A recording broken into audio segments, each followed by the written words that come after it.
Hello boys and girls, moms and dads, and to everyone who are watching, I'd like to welcome all of you to Children's Hour.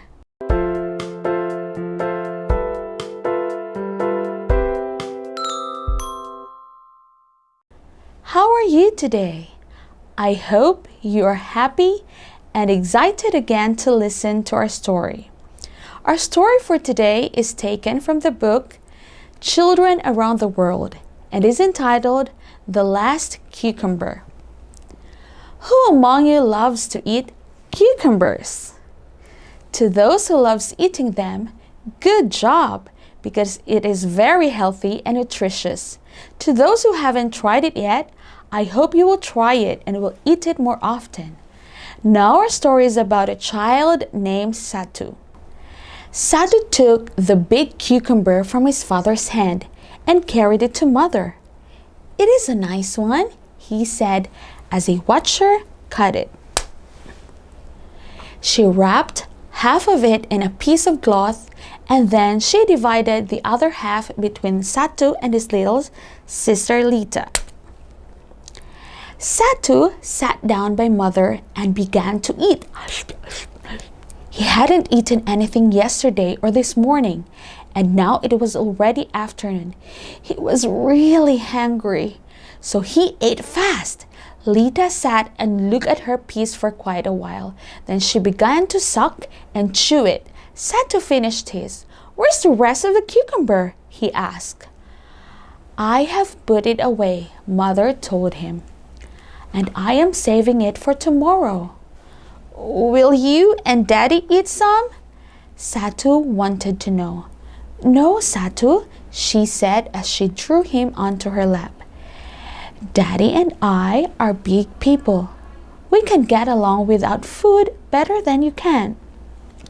"Mama, will we ever have rice again?" Satoo asked. Mother's face looked so thin and so sad. It made him squirm a little. "You know, the flood spoiled all our rice," she said. "It spoiled the rice for all the other villages near us. I don't know when we will get the rice again, but Daddy hunts for food every day." Lita went to sleep as soon as she finished her cucumber. And now Satoo snuggled up to Mother and shut his eyes. When he awoke, he was on the mat beside Lita.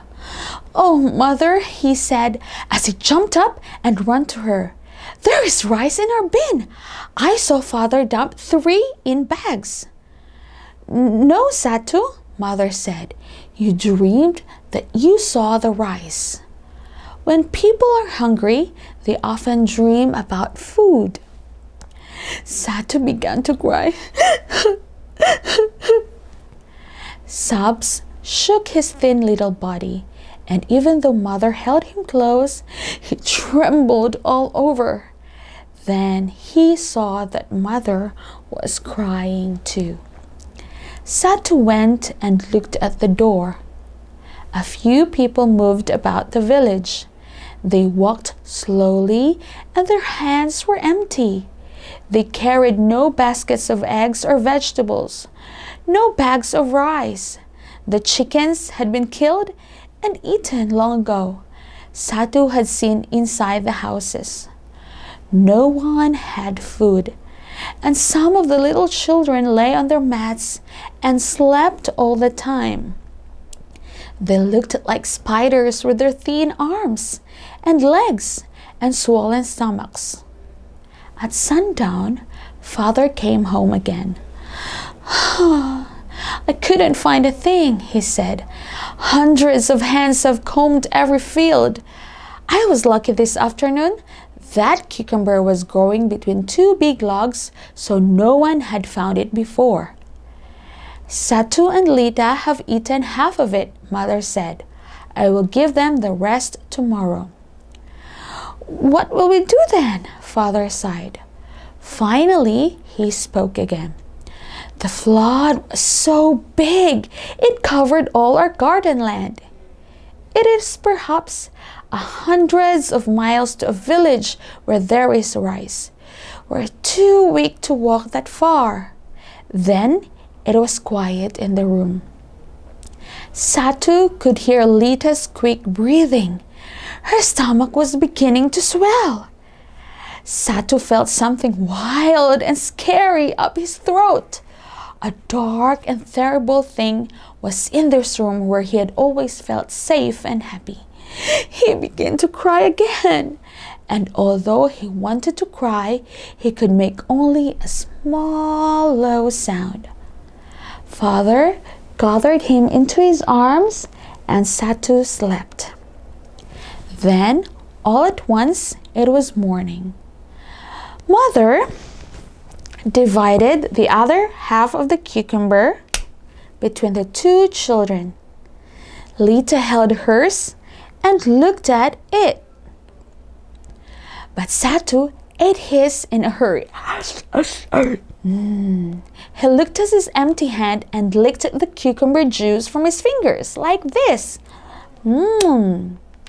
It was noon of that day when a messenger ran into the village. Satoo knew he came from far, far away because he ran so fast and his voice was strong. He had plenty to eat. "Come out," he said. "Come out. We are bringing food." Hear what the man says?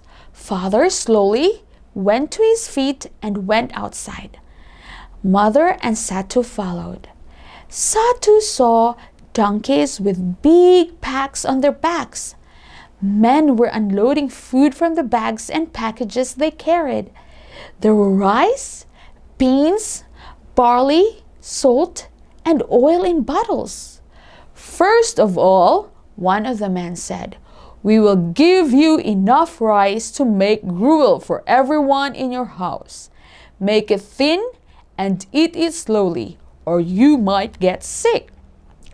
One of the men put 3 cups of rice in a piece of paper and gave it to Mother. She hurried to make a fire and cooked it into a thin soup. Father sat and fed Lita. When they had all eaten and their stomachs were full of soup, Mother asked Father, "Where did the food come from?"